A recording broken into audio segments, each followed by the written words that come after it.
The more you beg, the voice cut through the dark, the longer I'll ride. Midnight in the Montana Territory wasn't for the weak. By 1886, it was a razor's edge between living and dying, with the wind howling like a ghost and the coyotes singing its choir. And that's where Clara Bennett found herself, cornered. The moonlight hit her cheek like a hot brand, the shadow of the Cross Spur Corral swallowing her whole. Above her, on a horse that seemed carved from the night itself, sat Luke Callahan. He was weathered leather and grim determination, his face a map of hard miles. The more you beg, he warned her again, his voice low and sharp as a skinning knife, the longer I'll ride. Out here, the nights can make a stranger into a legend, or an enemy into something much, much worse. What do you think she did? Did she run? Did she scream? You're not even close. By noon the next day, the sky was a clean, brutal blue. The wind had scoured the town of Bridger's Ford, leaving a fine layer of grit on everything. Clara Bennett stepped off the stagecoach with 2 carpet bags, a spine made of iron, and a ledger tucked under her arm like a loaded pistol. She was 26 years old, and she wore her stubbornness like a crown. But her crown wasn't worth a damn in this town. The stage office was closed. A sign on the door read, "Assets frozen. God help us." The general store offered her a job washing rags. She said no. The assay office laughed at her. A woman who knew numbers? Impossible. The saloon keeper looked her over, saw the intelligence in her eyes, and asked if she could count cards. Clara refused the rags, the laughter, and the cards. By late afternoon, one name had been whispered to her over and over: Cross Spur Ranch. Owner's name was Luke Callahan. A widower. Broke, quiet as a grave. Kept the whole world at arm's length. Had a little girl, May, who was turning to stone from the silence. So Clara walked. She walked that long, dusty road out of Bridger's Ford, the wind turning the prairie grass to silver around her. The cross spur rose from the earth like a skeleton, low buildings, a rail fence, and a half-finished barn with its ribs showing. A hammer clinked somewhere. A cow lowed, a sad, tired sound. She reached the corral and set down her bags.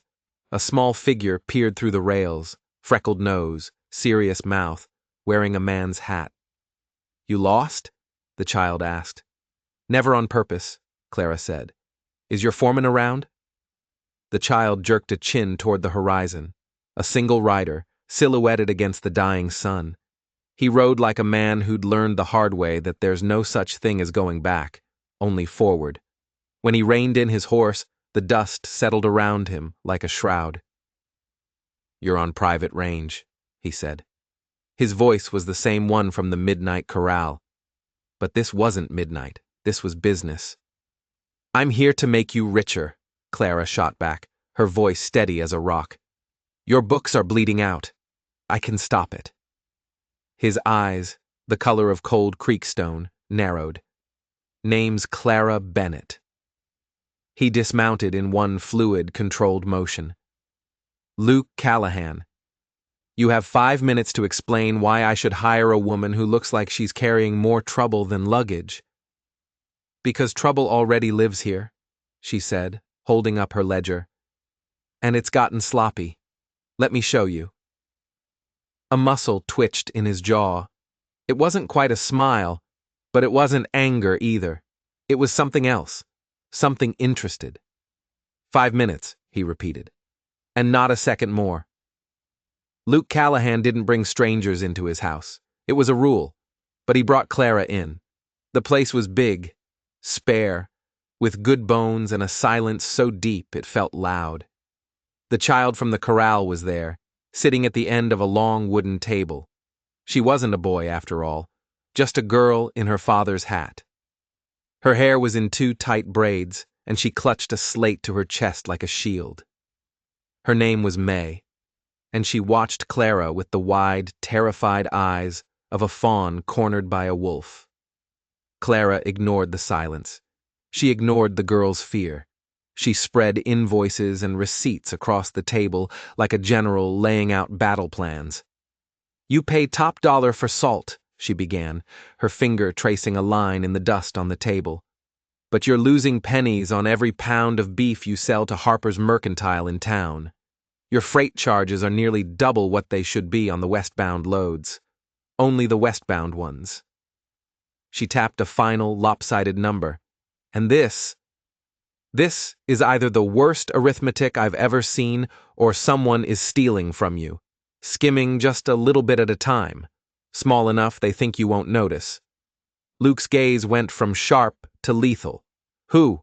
Your last ranch hand who could read and write," Clara said, not missing a beat. "Or the clerk at Harper's?" "My guess is both. They're working together." He crossed his arms, his shadow falling over the table. He looked from the papers to her face. "You some kind of schoolmarm?" Clara didn't tell him about the riverboats. She didn't tell him about the backroom poker games in St. Louis, where she learned to read a man's lies in the way he held his cards. She didn't tell him she knew the arithmetic of desperation better than any schoolmarm. "I will earn my keep," she said instead. "Or I'll be gone by sunrise. Your choice." Luke was silent for a long moment. The house creaked. The wind moaned outside. "1 week," he said finally. "Room and board. A trial. After that we'll see." Clara looked him dead in the eye. "I don't need 'we'll see.' I need the keys to your cash box and every contract you've signed in the last 2 years." He almost smiled then. Almost. Bold. "Cheaper than going broke," she retorted. A small voice cut through the tension. "Do you ride?" It was May.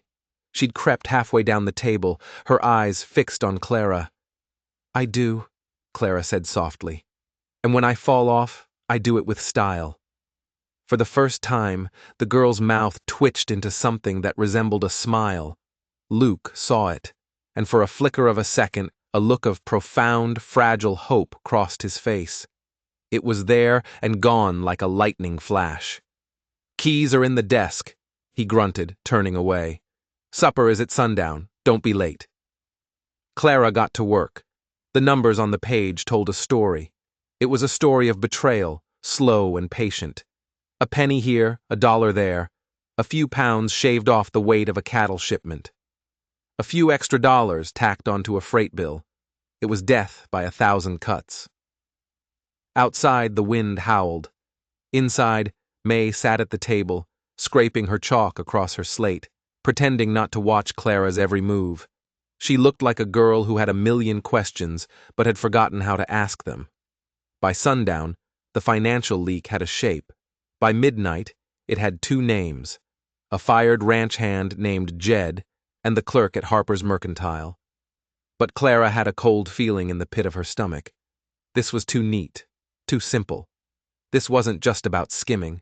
This was about something else. This was about destroying the cross spur piece by piece. Bridger's Ford smelled of horses, dust, and greed. Luke and Clara rode into town at first light. The air was crisp and clean.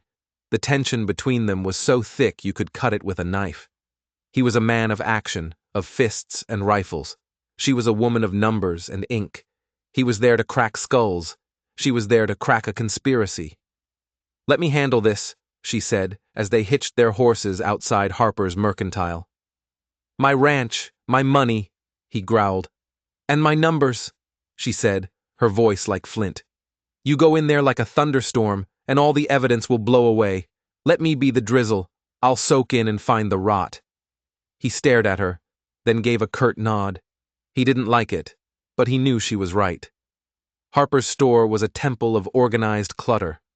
The clerk was a young man with pink cheeks and nervous, darting eyes. He tried to smile at Clara, a weak, watery thing. Clara smiled back like a wolf. "There seems to be a discrepancy," she said, her voice pleasant, laying her ledger on the counter. "A 3% variance in the freight weights for all cross-spur beef. Westbound only. Funny, isn't it? Your eastbound shipments are as accurate as a prayer." She paused, letting the silence hang in the air. "Mind if I check the conscience of your scale?" Without waiting for an answer, she placed a small, polished brass weight on the scale. A true, government-certified standard. The needle swung up and stopped just shy of the mark. The clerk's face went white as a sheet. I don't know how that could have happened. Easy, Luke's voice boomed from the doorway. He'd had enough of the drizzle. The thunderstorm had arrived. It happens when a man is a thief. Now you're going to get Mr. Harper. Right now. Harper was a big man with a small soul. He took one look at the fury simmering in Luke's eyes, one look at the cold, hard numbers in Clara's ledger, and he started to sweat. He blustered about calibration errors, about the humidity. Clara just waited. Finally, he repaid the difference. Every last cent. He even gave Clara a little bow, which she ignored completely. Outside, the sun was higher. The victory felt hollow. That was too easy, Luke said, pacing. I know, Clara agreed, tucking the money away. The clerk was scared, but not of us. He was scared of someone else, someone bigger than Harper. Luke stopped pacing. He looked off toward the low hills, his eyes hard. There's only one man in this county with that kind of power. But he didn't say the name. Not yet. They rode back to the cross spur, the silence stretching between them again. But it was a different kind of silence now. It was the silence of two soldiers who had just survived their first skirmish and knew a war was coming. That night, May fell asleep at the table, her cheek resting on Clara's open ledger. The columns of numbers left faint marks on her skin, like tiny, secret roads. Luke stood in the doorway and watched them. He watched his daughter, who hadn't smiled in a year, sleeping peacefully next to this stranger, this woman who had walked onto his ranch and declared war on his behalf. He had hired a bookkeeper to stop a leak. He was beginning to realize he had a flooded dam, and she was the only one who had brought a bucket. Clara learned the rhythm of the ranch. She learned it in the ache of her muscles and the grit under her fingernails. She learned the gate that always stuck, the water pump with a handle that would bite your hand on a frosty morning, the cow that would try to kick you every time you milked her. She rode the fence line with Luke and May, her skirt pockets filled with wire staples instead of lavender sachets. She wasn't a great rider, but she was stubborn. She wasn't a great shot, but she could hit a tin can off a post if she took her time. Luke watched her. He tried not to, but he did. He watched her gentle hands with May, teaching her numbers using pebbles and beans. He watched her fierce determination as she wrestled with the ranch's finances, turning chaos into order. One afternoon, she laughed. A real deep belly laugh at something May said. The sound was like fresh-baked bread in a starving house. It hit Luke so hard he had to turn and walk out of the barn, pacing the line of cottonwood trees until the strange, painful feeling in his chest subsided. The fragile peace was shattered one evening by a sudden, violent squall. The sky turned bruised purple, and the rain came down in sheets. Luke burst into the house, soaked to the bone, his hat dripping, his shirt clinging to his shoulders. Without a word, Clara took his coat and hung it by the stove. She pushed a rough towel into his hands. Their fingers brushed. A jolt, like lightning, passed between them. He flinched. He pulled his hand back as if he'd been burned. And in that instant, Clara saw it. It wasn't anger or annoyance. It was fear. A deep, profound fear, not of her, but of the door inside himself that he had nailed shut and sworn never to open again. "Thank you," he said, his voice a low rumble. "Eat," she replied, her own voice quiet. "You look like you've been chewed up by the wind and spat out." Supper was a strange affair. May, sensing the shift in the air, chattered endlessly, her stories tumbling over one another. Luke kept trying to hide a smile and failing. Clara just watched him, a puzzle she was slowly, carefully trying to solve. Later that night, long after the lamps were out, Clara lay awake, listening to the thunder roll across the prairie. She thought about doors and keys and how sometimes you don't even know you're holding one until you find a lock it might fit. The lock was under a cottonwood tree on a small rise overlooking the pastures. That's where they had buried her. Elena, Luke's wife. He never went there. Clara had been at the ranch for weeks and had never seen him go near the place. But one afternoon, she followed a thin ribbon of pipe smoke and found him. He was sitting with his back against the tree, his hat in his hands, staring out at the land. He looked like a man who had forgotten how to be anything but alone. He didn't seem surprised to see her. Maybe he'd known she was there all along. She was 23, he said, his voice flat, emotionless. May came early. The doctor came late. I held one, and I lost the other. He spoke the words like they were just numbers in a ledger, an equation that didn't balance. Since then, he continued, looking at his calloused hands, I don't take chances. I don't trust the weather, and I don't let the house get too full. Clara sat down on the cool grass beside him. She didn't offer empty words of comfort. She offered him the truth. I kept the books on a riverboat, she said quietly, and in a gambling hall in St. Louis. I learned all about men losing things. Sometimes they lost their money. Sometimes they lost their homes. Sometimes they lost themselves. I left before I lost me. He turned to look at her then, really look at her. You ashamed of that? No, she said, meeting his gaze without flinching. But men hear riverboat, and they think they can buy a piece of you. I'm not for sale. I came here to work, Mr. Callahan. I stayed because your daughter asked me about prime numbers, and because you actually listened when I told you your freight scale was a liar. A ghost of a smile touched his lips. Luke, he said, when we're not in town, you can call me Luke. Luke, she repeated, the name feeling strange and foreign on her tongue. They sat there in silence as the sun bled across the sky, painting the clouds in shades of orange and red. When they finally rode back to the ranch, the house didn't feel so empty anymore. It felt like a place where people might actually live. But a new storm was gathering on the horizon, and it had nothing to do with the weather. His name was Silas Thorne. Luke finally said the name one night, after May was asleep. He said it like it was a curse. Thorne owned the biggest ranch in the next county. He was a man who saw the world as something to be bought, bullied, or buried. He and Luke's father had been rivals for years. The rivalry had ended with Luke's father losing everything. Thorne wants this land, Luke said, staring into the fire. He wants the water rights that come with it.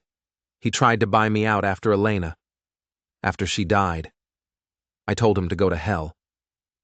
Suddenly, it all clicked into place for Clara. The crooked clerk, the rigged scale, the slow, patient bleeding of the Cross Spurs finances. It wasn't just simple greed. It was a siege. Thorne was trying to bankrupt Luke, to force him out, to pick the bones of his ranch for pennies on the dollar. He won't stop, Luke said. He'll keep coming. Clara looked at the neatly stacked ledgers on her desk. The numbers were balanced now. The ranch was solvent again. But that wasn't enough. Then we have to stop him first, she said. Her words hung in the air, a bold declaration of war.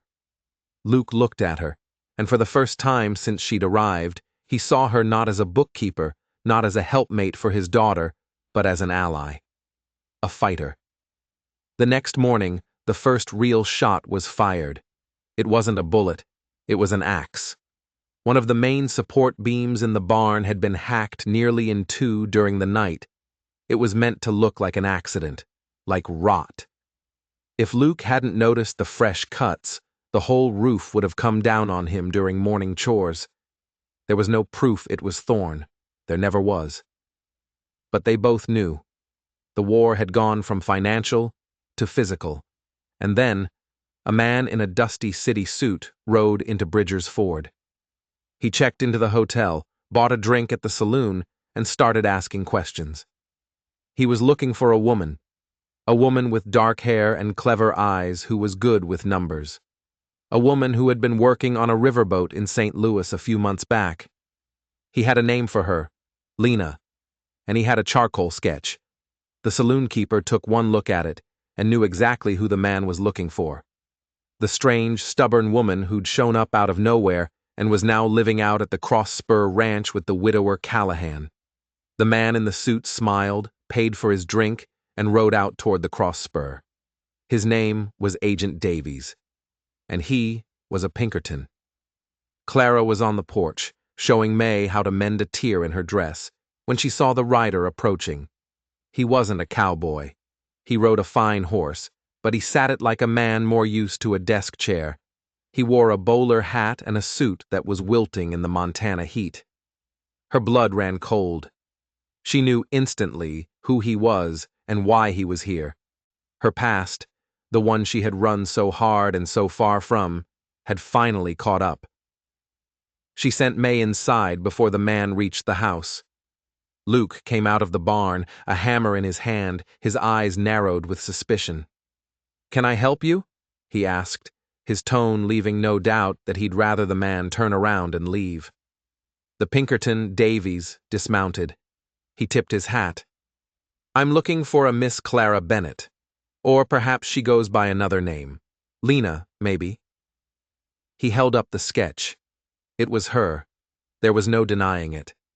Luke looked from the sketch to Clara's face. Her expression was a mask of careful neutrality, but he could see the panic flickering in her eyes. "What do you want with her?"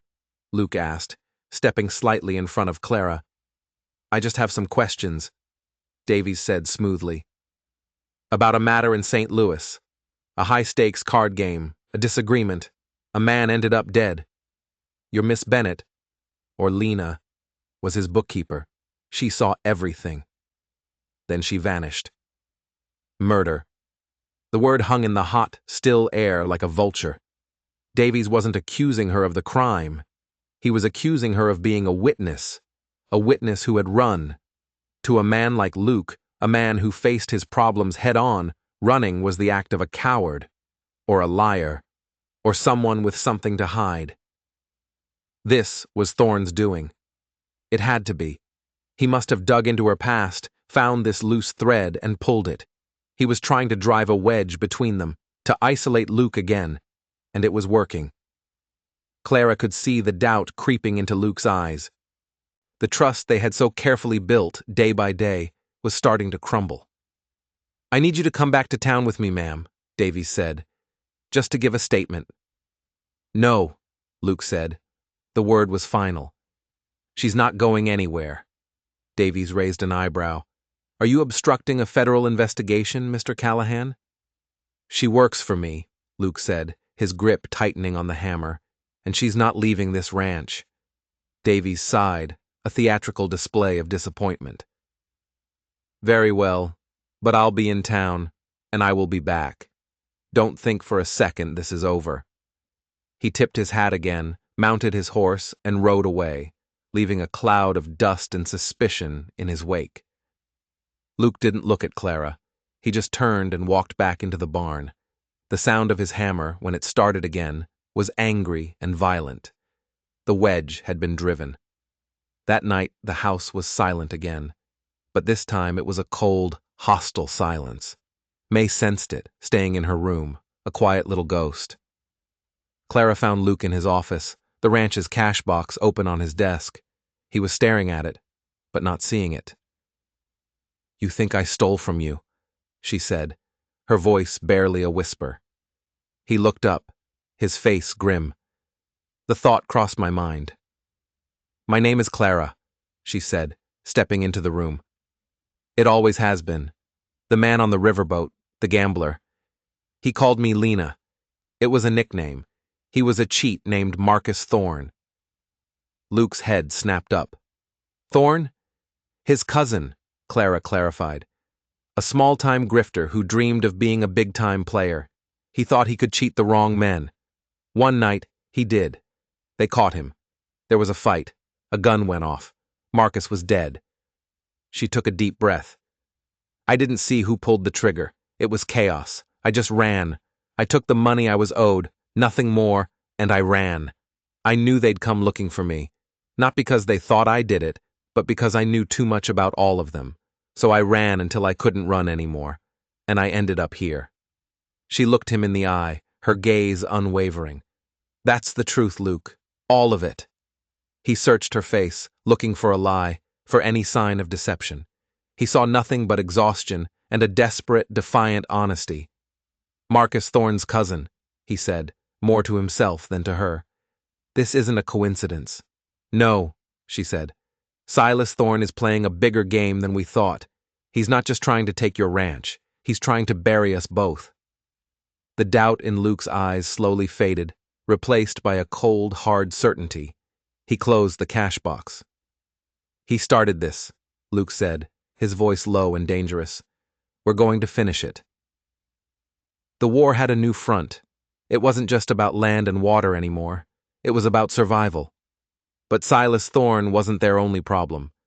There was another secret, buried deep in the heart of the cross spur, and it was starting to wake up. May started having nightmares. She would wake up screaming, her small body trembling, her eyes wide with a terror she couldn't name. She wouldn't talk about them, not to Luke, not to Clara.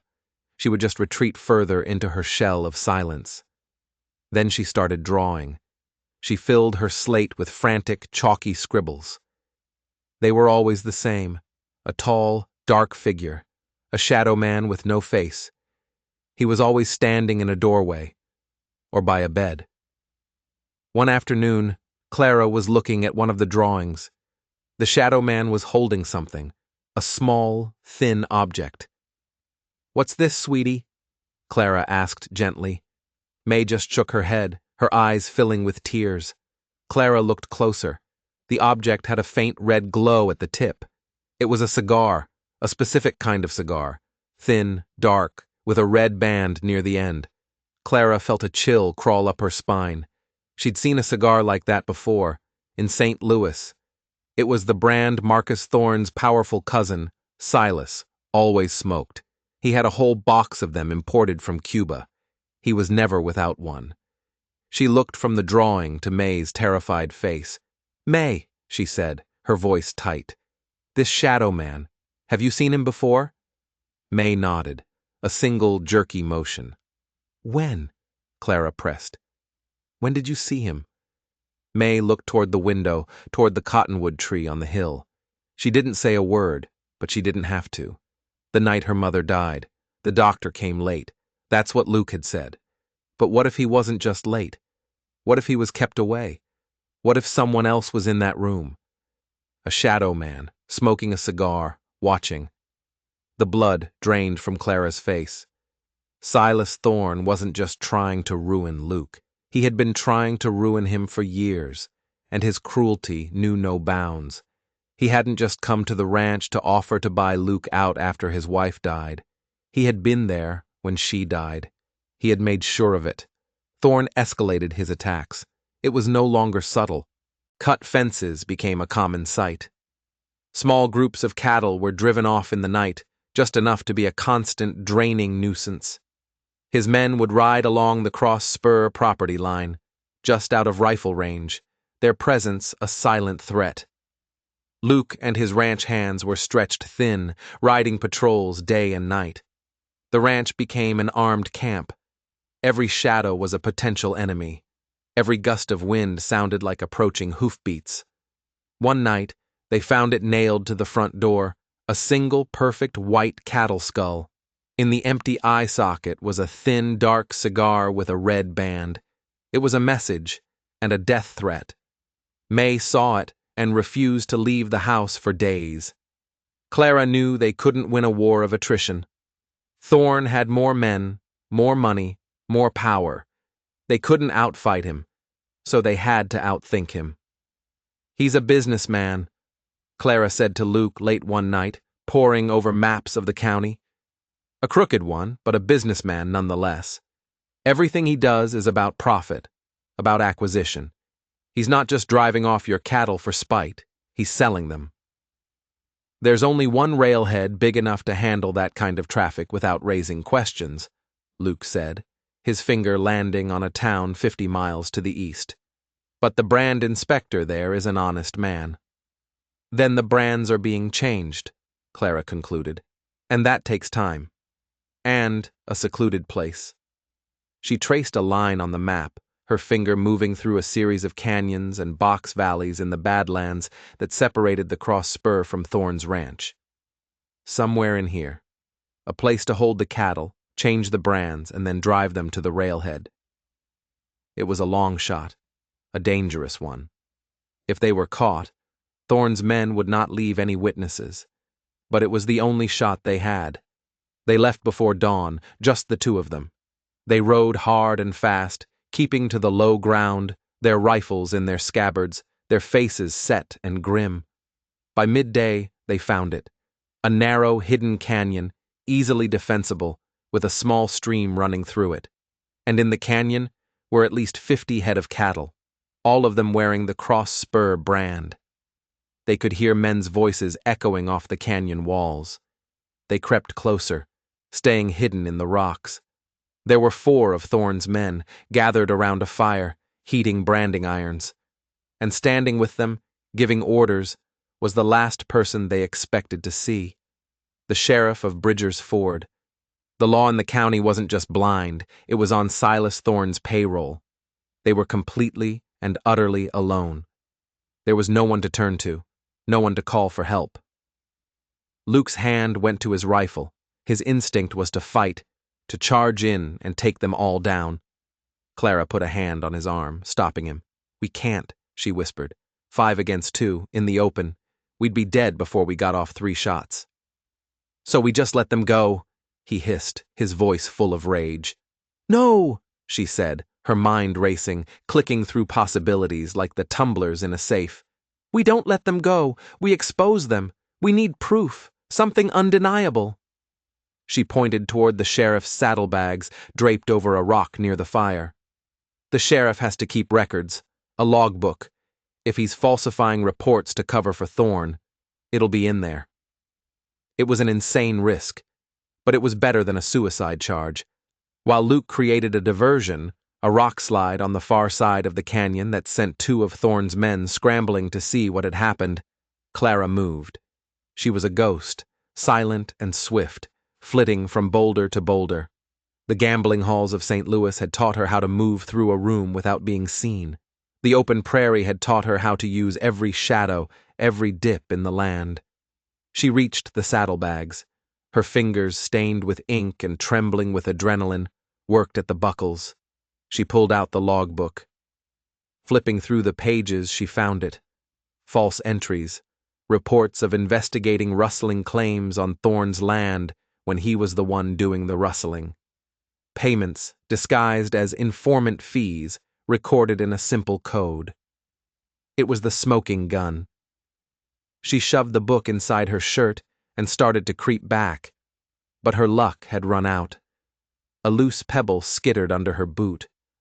One of the rustlers turned, his eyes widened. "Hey, it's the bookkeeper!" All hell broke loose. Gunshots echoed through the canyon. Bullets ricocheted off the rocks around Clara. Luke laid down covering fire, his rifle cracking with deadly accuracy, forcing the men to take cover. "Go!" he yelled. "Get to the horses, go!" Clara didn't hesitate. She ran, her lungs burning, the logbook a hard lump against her ribs. She reached the horses, vaulted into the saddle, and took the reins of Luke's mount. Luke came scrambling up the rocks behind her, firing as he ran. He swung himself up behind her on her horse just as a bullet tore through the empty saddle of his own. They galloped out of the canyon, 2 people on 1 horse, with a posse of enraged rustlers and a crooked sheriff right behind them. The chase was a nightmare of dust, sweat, and fear. They pushed the horse to its limit, weaving through rock formations, plunging down steep arroyos, praying the animal wouldn't stumble. Bullets whizzed past their heads. One grazed Luke's arm, a hot, searing pain. They were losing ground. The rustlers' horses were fresher. "They're going to run us down," Luke grunted, reloading his pistol. "Then we stop running," Clara said, her voice tight with a desperate idea. She reined the horse sharply, turning into a narrow pass she'd seen on the map. It was a gamble. It could be a dead end, a trap.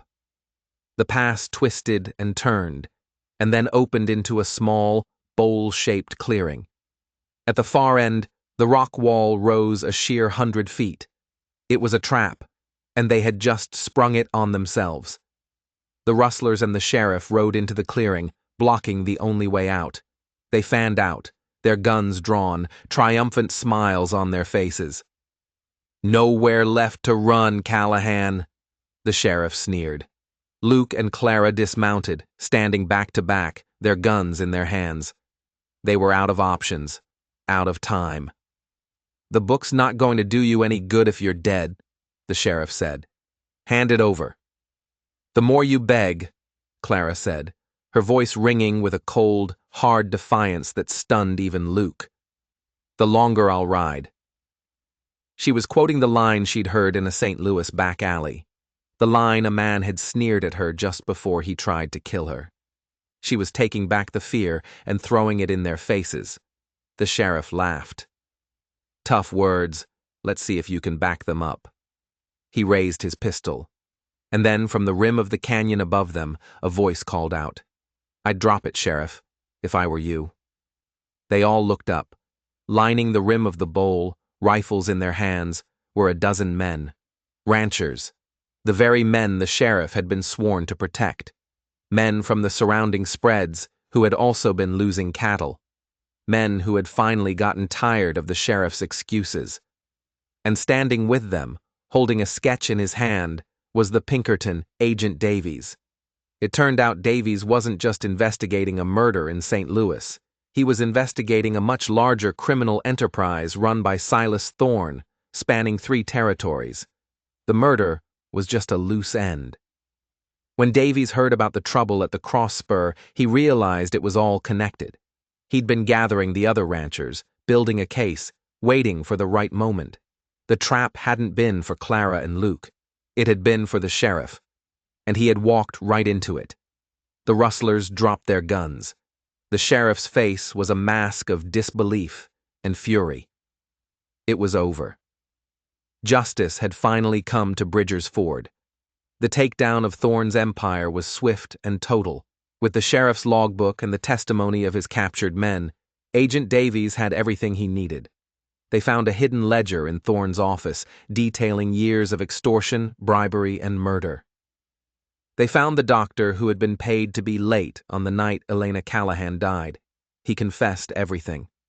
Silas Thorne, the man who thought he was a king, was arrested. He would hang for his crimes.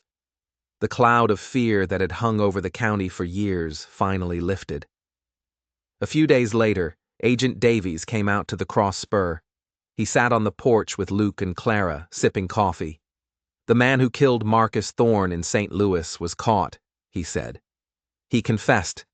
Said a woman, a bookkeeper, saw the whole thing. He was afraid you'd talk." He looked at Clara. "Your name is officially cleared, Miss Bennett. You're free." Clara looked out at the rolling prairie. Free. It was a word she hadn't let herself believe in for a long, long time. After Davies left, Luke and Clara stood on the porch, watching the sunset paint the sky. May came out and stood between them, holding both of their hands. The silence that settled over them wasn't empty or cold anymore. It was peaceful, full of unspoken understanding. "I nailed the door shut after Elena died," Luke said softly, not looking at her. "I thought I was keeping us safe, but all I did was keep the light out." He turned to her then, his eyes full of a raw, vulnerable emotion she had never seen before. "Clara, I'm tired of the dark. I came here to fix your numbers," she said, her voice thick. "I didn't sign on to fix your life." "The work seems to have drifted," he said, a small smile playing on his lips. He took a deep breath. "Marry me, Clara. Not for May, not for the ranch. Marry me for the quiet mornings and the long fence lines and the way you look at me even when I'm being a fool." Tears welled in her eyes, but she blinked them away. "I don't beg, Luke Callahan," she said, her voice shaking just a little. "But I do say yes." He took her hand, his calloused palm rough against hers. Her hand was stained with ink, and his was scarred from work. They fit together perfectly. They married under the big cottonwood tree on the hill, not to bury a memory, but to plant a new one. The preacher's words were simple, the vows were plain, and May stood between them, a living bridge connecting two broken shores. That night, after a celebration with the whole town, Luke and Clara stood on the porch. Heat lightning flashed on the horizon. "Storm's coming," Luke said. "Let it come," Clara whispered, leaning her head on his shoulder. "We've got fences to fix, numbers to count, and a daughter to raise. The storms can do as they please. We're not afraid of them anymore." He turned her to face him, a real, deep smile transforming his face, making him look 10 years younger. "Are you trembling?" he asked softly. She shook her head. "Not anymore." "Good," he said, his voice a low rumble. And then he brought their story full circle. "Because the more you beg, the longer you'll ride," she finished, a grin spreading across her face. She pulled him down into a kiss that tasted of dust and coffee, and a future that was, finally, perfectly balanced. The ledger of a hard land and 2 hard lives had finally found its peace. If you enjoyed this story, and you want to hear more tales of grit, justice, and the untamed frontier, make sure you hit that subscribe button. Let me know in the comments where you're listening from. There are a million stories out here in the dark, and we're just getting started.